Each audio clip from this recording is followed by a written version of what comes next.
सानिया को एक अलग एहसास हो रहा था। सन्नी भी एक अलग दुनिया में खो गया था। इस एहसास को दोनों ने आज जाना था, पर ये राह इतना आसान नहीं था। ये नया साल दोनों के लिए खुशियाँ लेकर आया था। दोनों के दिलों के तार अभी जुड़ने शुरू ही हुए थे। हर एक पल एक नया एहसास लेकर आते थे। मन में हमेशा एक अलग धुन बजती रहती थी। कॉलेज में सानिया के अंतिम साल था। इसके बाद सानिया के पिताजी ने घर आने को कह रखा था, पर ये बात सानिया सन्नी को नहीं बताती है। काजल और सानिया खुश थे, जल्द ही उनका एमटेक कंप्लीट हो जाएगा। बस इस साल वो परीक्षा पास कर ले। पढ़ाई को लेकर दोनों काफ़ी गंभीर थे।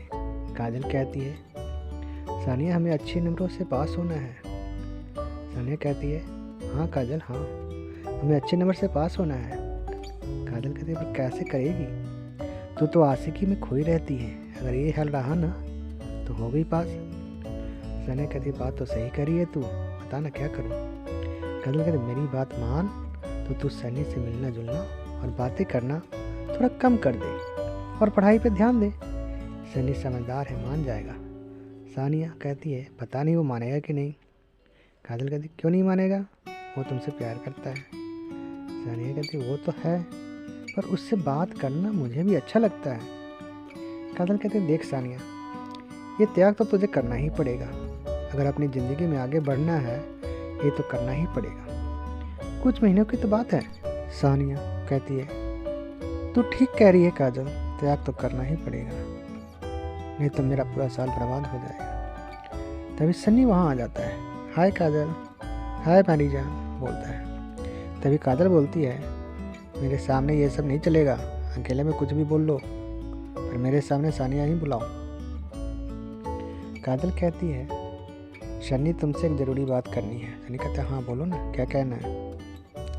काजल कहती है, इससे मिलना जुलना बंद करना होगा अगर इसे पास होते हुए देखना चाहते हो। सन्नी बोलता है, मैं क्यों नहीं चाहूँगा कि अच्छे नंबर से पास हो। काजल कहती है, तो तुम्हें सानिया से मिलना जुलना कम करना होगा। सन्नी बोलता है, मुझसे ना हो पाएगा, जब तक इसे देख नहीं लेता मेरा मन ही नहीं लगता। काजल कहती, सन्नी तुझे तो ये करना ही पड़ेगा, नहीं तो ये पास नहीं हो पाएगी। अगर ये बात है तो दुनिया में सह लूँगा। सानिया, सच्ची में तुम रह लोगे बिना देखे? सन्नी कहता है, फिर कितने दिन रहना होगा? सानिया बोलती है, परीक्षा 2 महीने बाद है। सन्नी कहता है, 2 महीने? ये तो बहुत ज़्यादा है। तुम्हारे बगैर दिन काटना मुश्किल होता है और तुम 2 महीने की बात कर रही हो। सानिया कहती है, ये मेरी पढ़ाई की बात है और मैं अपना साल बर्बाद नहीं करना चाहती। सन्नी, हमें मिलना जुलना कम करना ही पड़ेगा। सन्नी कहता है, ठीक है, जुदाई सह लूँगा, लेकिन सन्नी कहता है, लेकिन क्या? सन्नी कहता है, फ़ोन पर तो बात कर सकती हो। सानिया, नहीं, बिल्कुल नहीं। सन्नी कहता है, यार समझा करो। सानिया कहती है, सन्नी समझा करो, मैं अपने साल भर में की मेहनत बर्बाद नहीं करना चाहती। हमें कुछ महीने अलग रहना ही पड़ेगा। सन्नी ठीक है कहकर वहाँ से चला जाता है। काजल सानिया से कहती है, लगता है सन्नी नाराज़ हो गया। सानिया, तुम ठीक कह रही हो, पर ज़्यादा दिन नाराज़ नहीं रहेगा। काजल, चल अपने क्लास से चलते हैं, अगली लेक्चर शुरू होने वाली है। क्या कह रही है, टाइम हो गया? फिर तो जल्दी चल, देर हो गई ना तो प्रोफेसर बैठने नहीं देगा। दोनों वहाँ से अपनी क्लास की ओर चल पड़ते हैं। लगभग 3 बजे कॉलेज से दोनों फ्री होकर अपने कमरे पर पहुँचते हैं। सानिया अपने कमरे पर पहुँचते ही सन्नी को फ़ोन करती है। पहली बार रिंग जाता है पर कोई फ़ोन उठाता नहीं। वो फिर से कॉल करती है। इस तरह वो कई बार सन्नी को फ़ोन करती है पर कोई जवाब नहीं आता। अब तो सानिया परेशान हो जाती है। आधे घंटे बाद सन्नी का फ़ोन आता है। सन्नी झट से फ़ोन रिसीव करती है और रूहानी आवाज़ में हेलो बोलती है। सन्नी पूछता है, क्या हुआ, क्यों रो रही हो? सानिया बोलती है, मैंने कई बार फ़ोन किया पर तुमने फ़ोन नहीं उठाया। सन्नी कहता, मैं तो कुछ काम से बाहर गया था और फ़ोन घर पर ही भूल गया। तुम बताओ कैसे फ़ोन किया? सानिया कहती है, मैंने फ़ोन हाथ में लिया और तुम्हारा नंबर डाल किया और ऐसे किया। सन्नी, तुमने ही तो बोला था।